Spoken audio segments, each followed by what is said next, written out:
Welcome to Soul-Led Creative Women, the podcast for heart-centered creative women who are ready to reclaim their spark and live with deeper meaning, authenticity, and soul.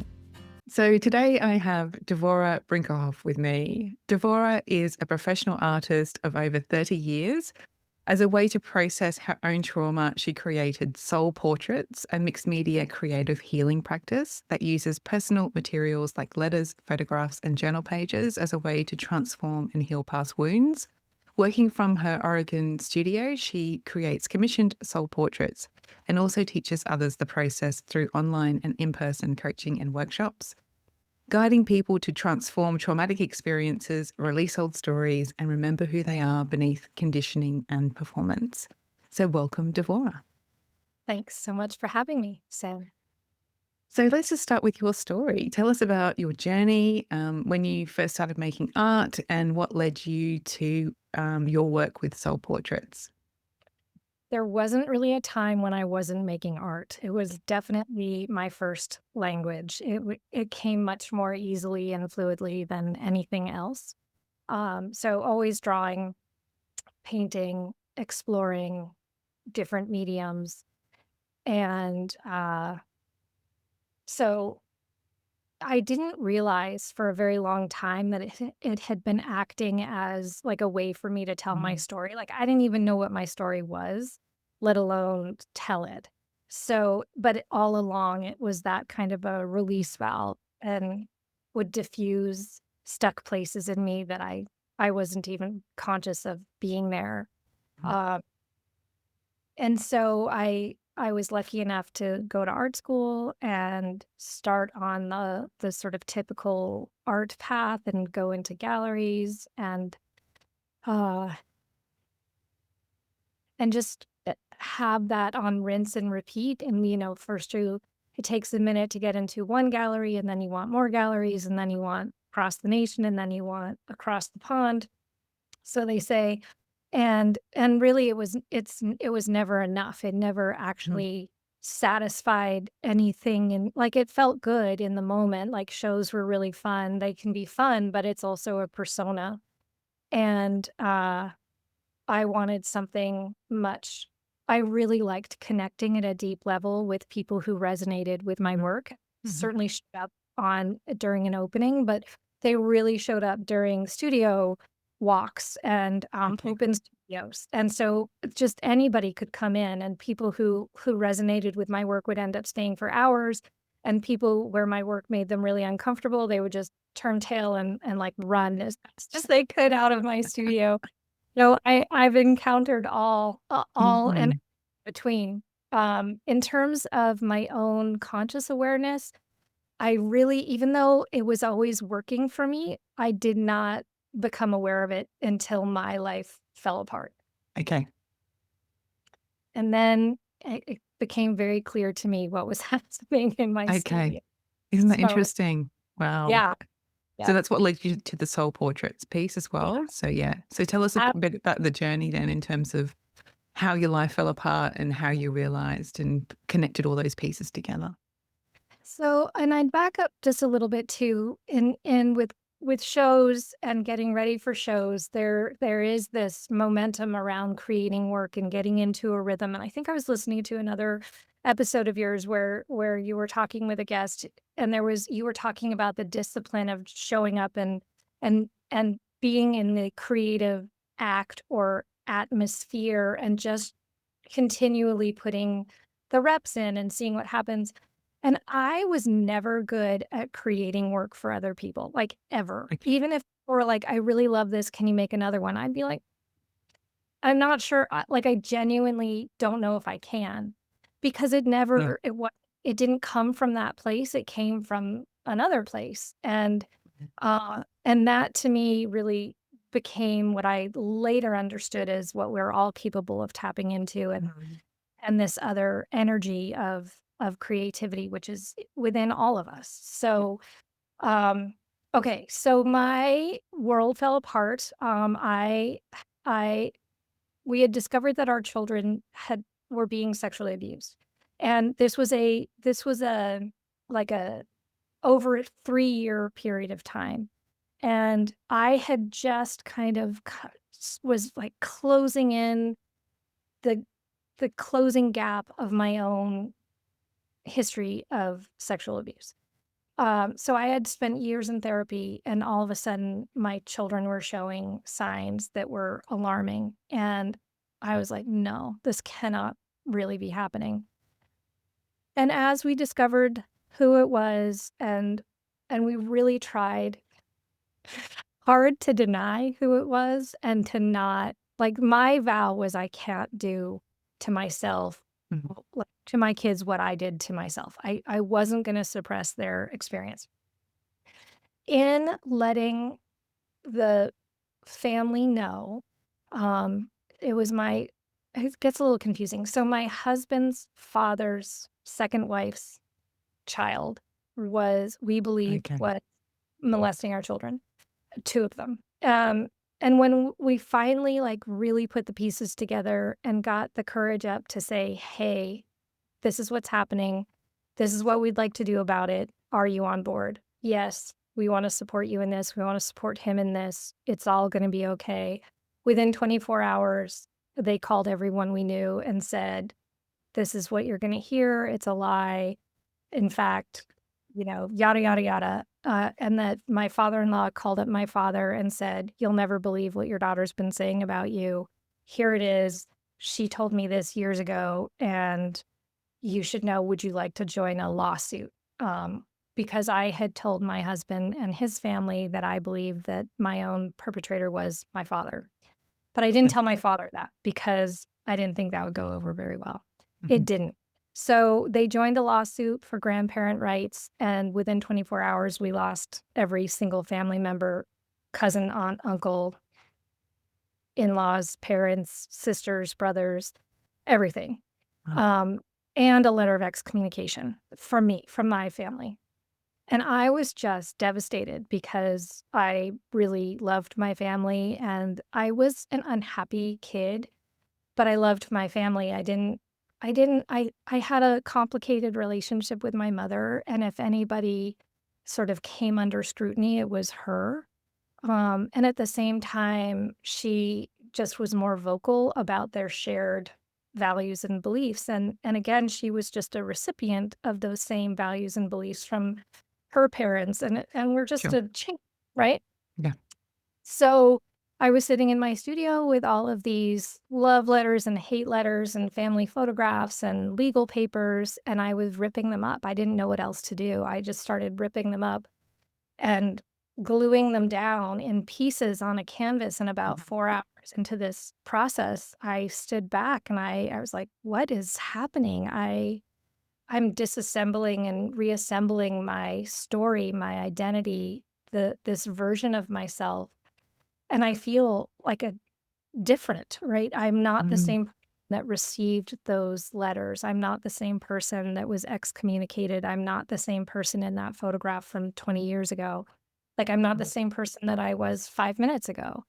And that just totally blew up my idea of what it means to be who I am and my identity, and it was, the first taste of freedom I'd ever really experienced. And so I did that for years for my own self. I just did soul portrait after soul portrait, and I didn't call them that in the beginning. I was just in my studio and doing mixed media work, and I used it whenever I needed, and layer Mm. upon layer of myself just fell away. Mm. Mm. So is there are there particular components then? I mean, that's such a powerful story first, Devorah, like, wow. Um, but are there particular components that really, make up a soul portrait for you, like, specific ingredients, if you like, that you feel are really necessary as part of the process, or is it an anything goes type of thing? Well, I think when people are really struggling with something, like I was really struggling, and I did not feel good about myself. I had struggled my entire life with self-esteem and Mhm. anxiety and depression, and and so I used it to really question what I thought I was and who I thought I needed to be, and um, so when people do this process, the question is there a pivotal time in your life, an experience that you've had that really changed the trajectory of who you know yourself to be today. So Mhm. whatever that is, because people usually have like a really specific, like several specific times, lived experiences that they feel very impacted by, Mhm. for better, for worse. Like it can be positive and wonderful. The people who tend to work with me, it's not, it's the darker stuff. And Yeah. I'm comfortable with the dark stuff. So I think everyone like is able to exhale and be like, okay, my grief, my loss, my anger, my rage, Yeah. my pain is Yeah. safe here to be seen and heard and held. So whatever it is, it's very unique to whoever, to whatever your Yeah. lived experience is. Yeah. Wow. So I guess there's two parts to this then. So there's your personal kind of approach to soul portraits that you create. And then there's the kind of the workshop style stuff that you take other people through. So Yeah. focusing on you just for a second. So how does your how do the soul portraits tie in with your professional work? Like, are you just doing soul portrait commissions now, or are you also creating other art that fits within that genre? Just to understand the complexity of it. So there are I'm always doing something. So whether Mhm. it's drawing or doodling or just creative exercises, because it's a way for me to connect to myself. Mhm. So it's very automatic. Um, it's something that I crave, but also as I've opened this up, and really it's only in the last 6+ years that I really started to work with the public. Yeah. So inviting people into my studio and doing commissions. If I'm doing a commission, and typically commissions are pretty intense, so they can be really easy, sort of lighter when somebody's like, "Well, my husband is this neurosurgeon and I love his like I want you to go through this incredible medical, stack of information, journals.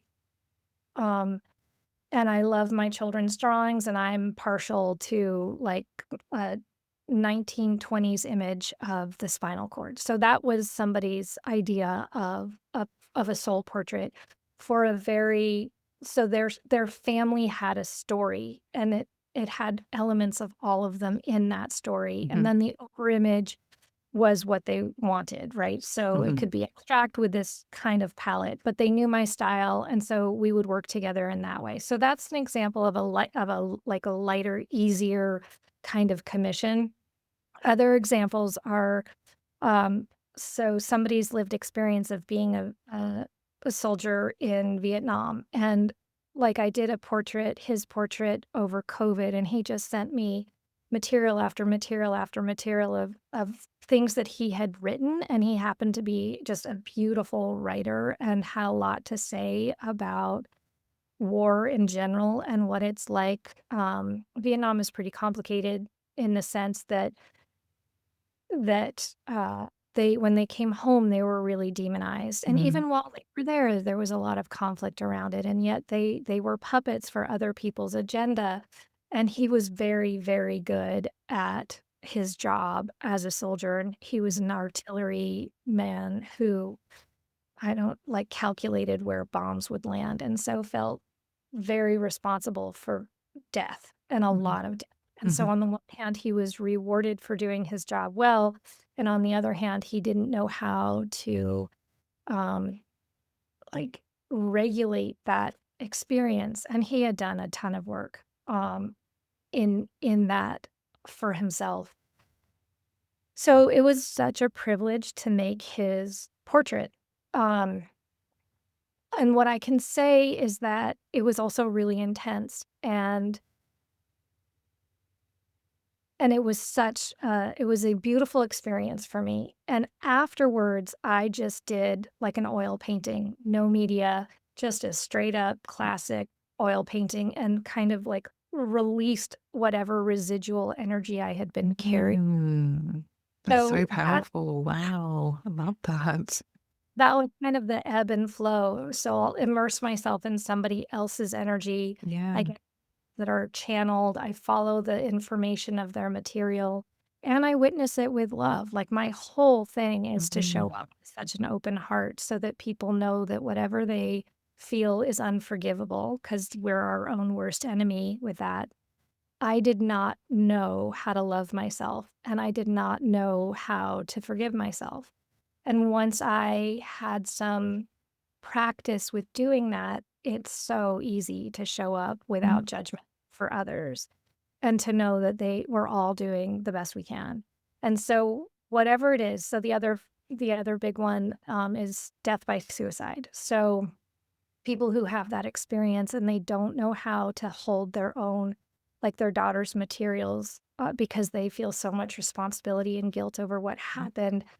I hold those materials and I witness them with that compassion and love and show a way to just hold space for the really challenging lived experiences Mhm. that we have. So after those kinds of soul portrait experiences of creating them for someone, then I do Mhm. just my And it own. might be a few paintings, I'm assuming, like, rather than just one. Yeah. You kind Wow. of feel it when it's Yeah. done, right? Yeah. Like, so if there's something holding on, I also like to jump on a on a trampoline. It's just getting Okay. it's all it's just all energy, right? So Yeah. it's moving that energy out of the body. It's And such it a just powerful process, though. I mean, just I feel like you, have there's an honesty and a bravery and a vulnerability to following a process like that, because it can't be about, like, commercial gain, like the gallery experience. Do you know what I mean? Like, that's why the gallery experience, you're talking about it, and there's a superficial kind of aspect to it, isn't there? And a factory kind of aspect to it, where you're churning stuff out for others. Whereas this is just very pure, feels very yeah, pure. yeah. Yeah, It's beautiful. it my motivation to be with people in the most genuine way, Mhm. because even during an opening, right, I was pretending to be somebody I wasn't, right? Like, you get Yeah, all dressed up, you have your nice glass of wine, you're all fun and yeah, just like, yes, that is part of me, but yeah. there are some layers to all of us, and I'm really so that dark time in my life where I just wasn't sure I would ever survive it Mm. became the gateway to my most meaningful life's purpose. Like, I just love it. And do you think that's because you didn't have a choice anymore, right? You had to Yeah, face it, and it was like it's almost like a surrender, right? You just didn't have a choice anymore. Yeah, yeah, and this is where it took you. What a beautiful place, right? yeah.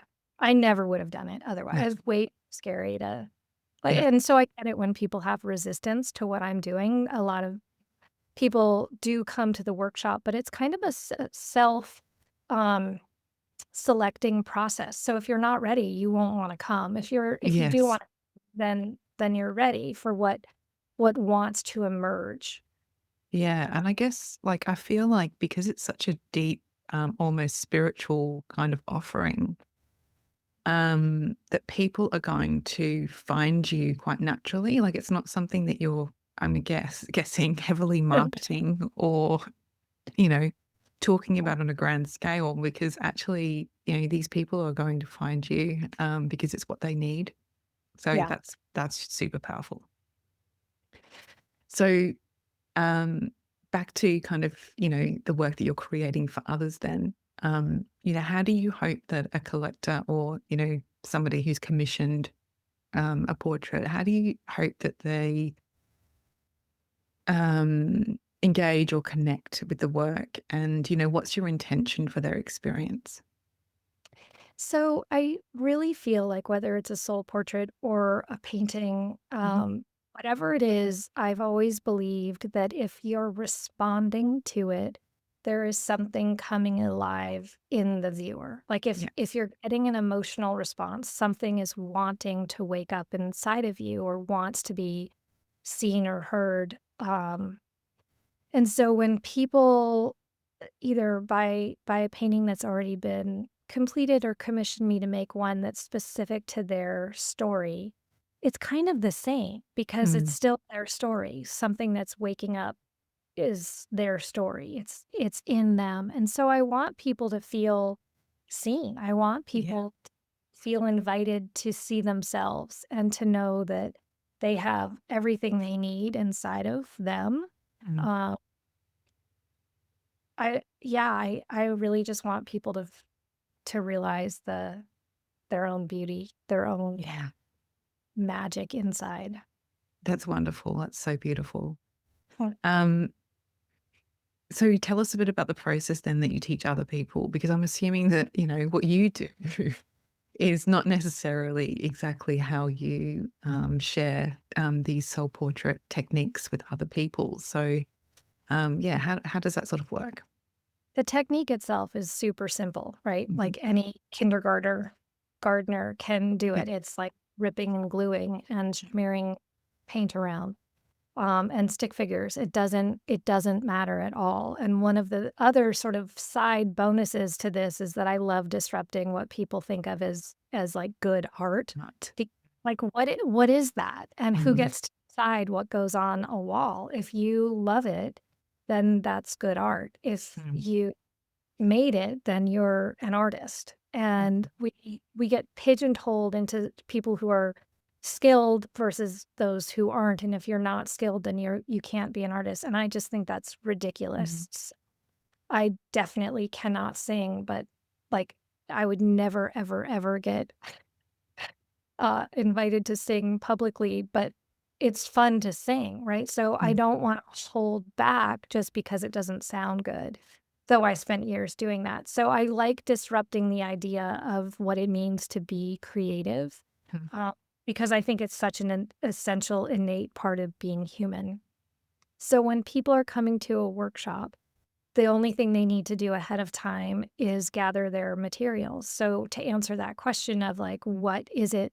Like, what are the materials that belong to those moments that changed who you knew yourself to be? Yeah. Uh, and sometimes people don't have tangible materials to go with it, but live in such a day and age where we can get images of almost anything online. And if it resonates, then it's a symbolic representation of that. Mhm. So, and it's about following your intuition because that is where your power is. It's inside of you. It's your intuition. That's creativity gets me there. So, for people who like or just want to invite more creativity into their lives, it's a workshop that just gets them Mm. out of their head and into their heart Mm. and connecting with themselves in a very tangible, hands-on way. Mm. And it represents all the layers, and we're messy, right? Like, it's Mm. messy. Being Mm. alive is messy, and it's letting that be okay. Mm. So, when people come to a workshop, they get to practice all of those things, Mhm. listening to their intuition, really allowing for any messiness, being with whatever shows up, and anchoring, like so there's a past, a present of anchoring who you are now, and then inviting the future you Right. wanna step. So I'm guessing that some people find it harder to relax into that process than others. What are the typical blocks or challenges that people face when they're sitting down to do this kind of work with you? Well, usually, if they're people who believe they're not artistic or can't do it, they just don't. They'd never sign up. But Yeah. but people, like, are like, "But this sounds fun," and I'm like, "Then great, just come," right? Mm. Like, just come, and anyone can really, anyone can do it. Mhm. So the block is I'm not creative, and I am always like, we're all creative, and it might not be like this might not be your go-to. It could be gardening or cooking or dancing or listening to music or making music. And but most of the people who come have just really, really like this idea Mhm. and that it is not difficult. Like, so once they're there, they get out of it, just they naturally just are like, wow, this was Mm. so fun. It was so easy. It turns off your mind. They get into it, and all of a sudden 3 hours are gone, and they're like, whoa, what just Mm. happened? Low And then pressure. yeah, yeah, they're the the work too sort of provides insights because you're not thinking about it. Yeah. So And that's really fun when people notice things and they're like, "Oh, wow, I can't believe this ended up Mm. in the piece. It's in this particular spot next to this other thing," and people can start making meaning Mm. from it. And so what sort of transformation do you hope that people get from, creating their own soul portraits? So the transformation that people get is that awareness that they're not their lived experience. Mm. So when they're holding materials from their past or even materials that represent a part of their past, they're like, I am not this person anymore. I'm not the one who walked down the aisle. I'm not the one who killed someone. I'm not the one who, right? Like, I'm no longer the one who had that experience or who lost a family member or whatever it is. Mm. There's no way they can hold that piece of paper and feel like they're the same person. It's within us, but Mm. they're not the same person. And so it's a way of witnessing without reliving. Yeah. Which And a le- releasing too, right? Yeah. yeah, 100%. When you witness something, it doesn't stick around. It Yeah. wants to move, right? It's Yeah. we hang on to it. Yeah. And that energy, we get stuck with that energy, and my cat is showing up. Yeah. It's okay. Hello. Um, Yeah, and we get to so make the meanings, right? So we can rewrite the story or reframe the story or let go of the story. We make the meaning of our life. So yeah, that's super powerful. So why do you believe then that the creative process is so powerful in supporting this healing and transformation? because it is nonverbal, because I mean, it can be. There are plenty of people who are writers and they really get to themselves through writing. And there's certainly an element of that that works for me. But we can think and think and think and think, and we just keep certain feelings alive. But this process really, the creative process lets us move what we can't always articulate and or should be articulated, right? Because Mhm. experience lives in our body Yeah. um and so that being able to witness it there allows that energy to move, and people feel such a sense of freedom and empowerment. Mm. So because they've and and two, because they are there's a lot of fear, right? The anticipation of feeling these feelings is so much worse than actually feeling them. Mm. Mm. And so after someone has done something that they're really afraid of and they've done it anyhow, that's really empowering. They're like, wait a second, I can totally do hard things. I did this and it wasn't even nearly as hard as I thought it was. What Mm. else can I do?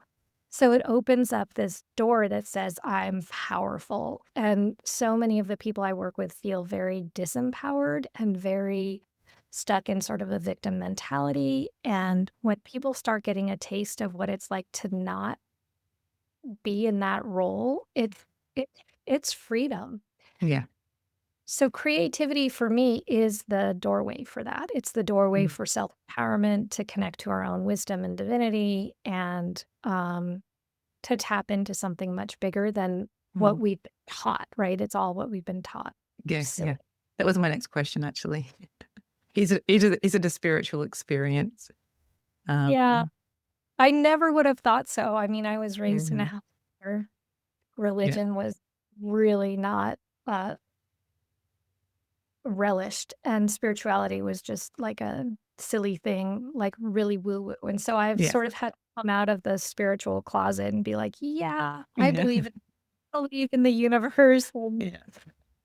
I hope I'm not with Yeah. Well, obs- that's the thing. I mean, I think as well, we put so many labels on our experiences, right? Like we were talking about before. And when we remove the need for words and we just let it flow through, it is a spiritual experience. And that's, where the healing lies, right? In allowing it just to come out and to flow however it wants to onto the page or the canvas or whatever. So, yeah, pretty cool. really cool. Um, So, for all the women who are curious about healing and empowerment through art, what powerful message or question would you like to leave them with today? Well, they are in for a really awesome, fun ride, and I hope they open that door and jump right in. It's such a great way to get to know who you are, and it's such a nice thing to be able to do for yourself. Like, you don't need anyone else. You don't need me. You don't need me to witness your story. You need you to Mhm. witness your story. And it's more than enough. It's what every Yeah. part of you's been craving. And so to be able to say, well, I can dedicate that time to myself for an hour or half an hour or 3 hours or however long or every day or every once a week, a way to get to know yourself and you can do it like yourself. So I think it's a practice that builds on its own momentum Mm. of empowerment and of feeling good and reinforces our own sovereignty and independence. And it's internal. So that external validation really falls away and you're like, wow, I'm unstoppable. And it's nice, right? I mean, Mhm. it sort of blows the idea away that you need a partner or somebody like a soul twin flame or any of that stuff. Like we need to be our own twin flame. We need to, right? Yeah. And really, those places that we're afraid to share with other people, you don't have to. You just have to share it with yourself. So shame and guilt, Mm. just need to for you to see them. And we don't have to have confession or have to have a therapist who understands because really Mm. we're the only one who can truly, truly understand. So it's just in that sense, it's just so incredibly empowering. Mm. Yeah, beautiful. And the witnessing, self-witnessing is huge. Yeah, I really believe in that. I feel like that's probably the most empowering part. And taking the time to like honor what you've created and just really sitting with it and um going back to it and, just honoring it in that way, I think is a huge part of the creative process and, going on the journey.